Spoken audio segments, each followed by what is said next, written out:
Une longue file de camions-citernes aux portes de la Sarah. Même spectacle devant les stations-service. Les automobilistes attendent de pouvoir faire le plein de carburant. Le personnel des stations est sur le pied de guerre face à l'afflux de clients.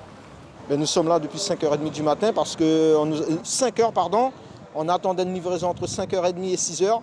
Mais bon, il y a tellement de stations à livrer. Lorsque le camion qui doit nous livrer est arrivé sur place, il était 3h du matin, il y avait déjà 10 camions. Donc toutes les stations seront livrées, pas en même temps. Mais je pense que d'ici midi pour l'île de Cayenne, ce sera bon. Et puis Saint-Laurent, ce sera un petit peu plus tard. Est-ce que vous n'allez pas revider les cuves dans les 24 heures? Vous avez tout à fait raison, Anthony. C'est ce qui va arriver. Mais nous avons la possibilité de passer une commande et d'être livré à nouveau dans la journée. Le camion-citerne arrive enfin avec son précieux chargement. 30 000 litres de carburant.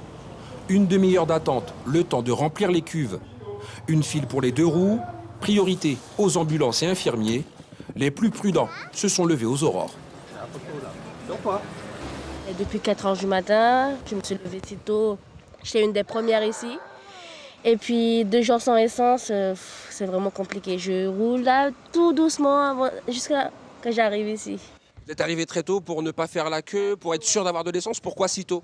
Pour être une des premières, de prendre mon essence et partir.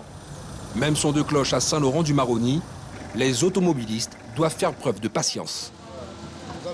Mécontente, oui, par le manque de politesse et de civisme de certaines personnes. Ça fait 1 heure qu'on attend et d'autres personnes qui passent devant les autres. Donc ça ne se fait pas. J'ai été prendre un jerrycan, donc comme ça va beaucoup plus vite. Parce que je suis bloqué déjà depuis ce matin. Donc enfin, je me sers. Nous, on est professionnels de santé au CHOG, donc oui, on savait qu'il y avait des restrictions et on est content de pouvoir faire le plein. Les 34 stations-service du département seront livrées. Pas de stress, il y aura du carburant pour tout le monde.